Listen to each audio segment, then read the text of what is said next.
नमस्कार दोस्तों, हिंदी व्याकरण के अंतर्गत आज इस क्लास में बहुत ही महत्वपूर्ण टॉपिक समास बताने जा रहा हूं। आने वाले सभी परीक्षाओं को ध्यान में रखते हुए झारखंड जेटेट, बिहार स्टेट, उत्तर प्रदेश, मध्य प्रदेश, इन सभी राज्यों में यहां से लगभग 2 से 4 प्रश्न 100% आने की संभावना है। और समास को मैं इस तरह से आज बताने जा रहा हूं कि आज के बाद आपको दोबारा कभी भी पढ़ने की ज़रूरत ही नहीं पड़ेगी और ट्रिक के माध्यम से और एक एक बिंदु पर हम फोकस करेंगे। भूल करके भी आपको समास रटना नहीं है। समास कहते किसे हैं? 2 या 2 से शब्दों से मिलकर बने हुए सार्थक शब्द को समास कहते हैं। सार्थक मतलब होता है जिसका अर्थ निकलता है। शॉर्ट में समझिए, समास का अर्थ होता है संक्षेपीकरण, घटना, संक्षिप्त या कम करने की क्रिया को ही समास कहा जाता है। समास के कितने भेद होते हैं? 6 भेद होते हैं। ऐसे ध्यान रखेंगे, समास और समाज, ठीक है। समाज में क्या होते हैं? 6। समाज अच्छा होना चाहिए, तो समाज में कितने समास में कितने भेद होते हैं? 6 भेद होते हैं। जैसे द्वंद्व समास, द्विगु समास, तत्पुरुष समास, कर्मधारक समास, बहुब्रीहि समास और अविभाज्य समास। ये हो गए 6। तो इस तरह से आपको ध्यान रखना है। सेकंड है, प्राचीन काल में द्विगु समास और कर्मधारक समास किससे निकले हुए थे? तो ये तत्पुरुष समास से निकले हुए माने जाते हैं। बेसिक नॉलेज आप थोड़ा ध्यान रखेंगे। जैसे प्रधान खंड और गौण खंड, 2 प्रकार के यहाँ पे खंड पाए जाते हैं, ठीक है। एक होता है मुख्य अर्थ पर बल पड़ता है, दूसरा पर मुख्य अर्थ पर बल नहीं पड़ता, उसको गौण खंड कहते हैं। और प्रधान खंड उसको कहते हैं जिस पर मुख्य अर्थ पर बल पड़ता है। अच्छा, एक होता है पूर्व पद। पूर्व पद मतलब होता है पहले का पद, और उत्तर पद मतलब होता है बाद का पर्व, ठीक है। तो उत्तर मतलब होता है बाद का पद। तो इस तरह से आपको ध्यान रखना है। ट्रिक क्या है? अविभाज्य समास। इसमें ध्यान रखना है कि अविभाज्य समास में पूर्व पद, ठीक है। पूर्व पद मतलब पहले का पद। क्या बताएं? पहले का पद क्या होता है? प्रधान होता है। तत्पुरुष समास में उत्तर पद मतलब बाद का पद प्रधान होता है। इससे 2 समास निकले हुए हैं, कर्मधारक और द्विगु। तो डीएनए भी सेम रहेगा, उत्तर और उत्तर देख लीजिए, दोनों में सेम मैच कर रहा है। तो उत्तर पद प्रधान, उत्तर पद प्रधान किनका? तो तत्पुरुष, कर्मधारक और द्विगु। रह गया थर्ड, द्वंद्व समास का। तो द्वंद्व समास दोनों पद क्या होता है? प्रधान होता है। और बहुब्रीहि में दोनों पद अप्रधान, मतलब कोई भी पद बड़ा नहीं होता। तो 6 हो गया, 1 2 3 4 5 6 है। मैंने 6 के बारे में थोड़ा थोड़ा शॉर्ट में बता दिया। अब इसे विस्तार से भी समझते हैं।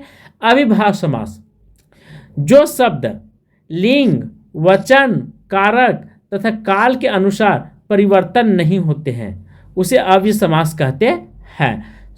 दूसरे शब्दों में समझिए, जिस समास में पहला पद प्रधान होता है, अर्थात जिस समास का पहला पद में क्या लगा रहेगा? उपसर्ग लगा हुआ रहेगा, उसे अविभाज्य समास कहते हैं। जैसे अथाशक्ति, प्रीति जोड़ दिन, प्रतिदिन, प्रति जोड़ दिन, अनुरूप, अनुजोड़ रूप।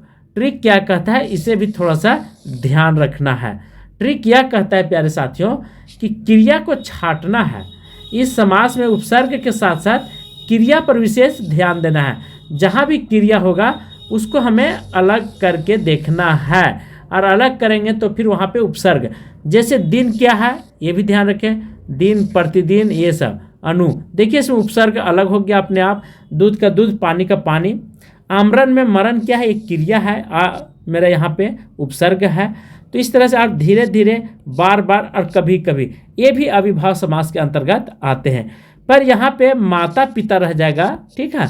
तो ये नहीं होगा, ये किस में आ जाएगा? ये द्वंद्व समास के अंतर्गत आ जाएंगे। ट्रिक क्या कहता है? जिस समास का पहला पद अथा और या, न, अनुप्रीति से जुड़ा हो वे सदैव अविभाज्य समास होते हैं। जैसे प्रतिदिन, देखिए प्रति जुड़ा हुआ है इस तरह से, ठीक है। तो ये अथा, प्रीति, अनु अर्थात उपसर्ग से। जब किसी नदी, पहाड़ के पहले संख्यावाची विशेषण आ जाएगा तो वह क्या हो जाएगा? अविभाज्य समास हो जाएगा। किसके पहले? नदी और पहाड़ के पहले बता रहा है। तो यह पॉइंट आप नोट कर लेंगे। जैसे पंच हिमालय, पंच हिमालय ये अविभाज्य समास है। पर वहाँ पे ऑप्शन में देखना अविभाज्य समास नहीं दिया होगा और द्विगु समास दे देगा तो आप द्विगु समासीय लगाएंगे। तो ऑप्शन को देखते हुए आपको थोड़ा सा दिमाग लगाना है। सेकेंड है साफ साफ, घर घर, हाथों हाथ, ठीक, कानों कान। ये भी अविभाव समास के एग्जाम्पल हैं। तो इस तरह से आपको ध्यान रखना है, जैसे आमरण, बाकायदा, बेशक, निरोग। ठीक है। अब सेकेंड है द्वंद्व समास। द्वंद्व समास में अर्थात जिस समास में हाइफन साइन योजक चिन्ह लगा रहेगा, वे शब्द क्या कहलाते हैं? द्वंद्व समास कहलाते हैं। 1 से 9 तक पूर्ण संख्या को छोड़कर अपूर्ण संख्याएं भी द्वंद्व समास होते हैं। अर्थात 1 से 9 तक, 1 से 9 तक छोड़ करके जैसे 10 हो जाएगा, अपूर्ण संख्याएं भी क्या था? द्वंद्व समास कहलाते हैं। 45, 46, 35, 33, 34, ये सब। दाल, रोटी, कपड़ा और मकान, ये सब द्वंद्व समास के एग्जाम्पल हैं। द्वंद्व समास के भेद: इतरेतर द्वंद्व, समाहार द्वंद्व, वैकल्पिक द्वंद्व। इतरेतर द्वंद्व के बारे में थोड़ा सा समझिए। और या तथा यहाँ पे लगा रहेगा, जैसे अन्न जल, इसे तोड़ेंगे तो क्या मिलेगा? तो तोड़ेंगे तो अन्न और जल मिलेगा। कंद मूल, इसे तोड़िए, कंद और फल, तो ये हो गया मेरा। ठीक है। और यह तथा मिल रहा है यहाँ पे 25, 5 और 20। ठीक है। समाहार द्वंद्व सेकेंड है भला बुरा, तोड़ेंगे तो क्या मिलेगा? भला और बुरा आदि। हाथ पाँव, हाथ और पाँव आदि। काम काज, काम और काज, ये सब समाहार द्वंद्व के एग्जाम्पल है। थर्ड है विकल्प द्वंद्व। तो यहाँ पे देखेंगे घट बढ़, तोड़ेंगे तो होगा क्या? घट या बढ़। 1000, 500, 500 से 1000 तक। यस अपयस, यस या अपयस, ये विकल्प द्वंद्व के एग्जाम्पल हैं। 4 है द्विगु समास।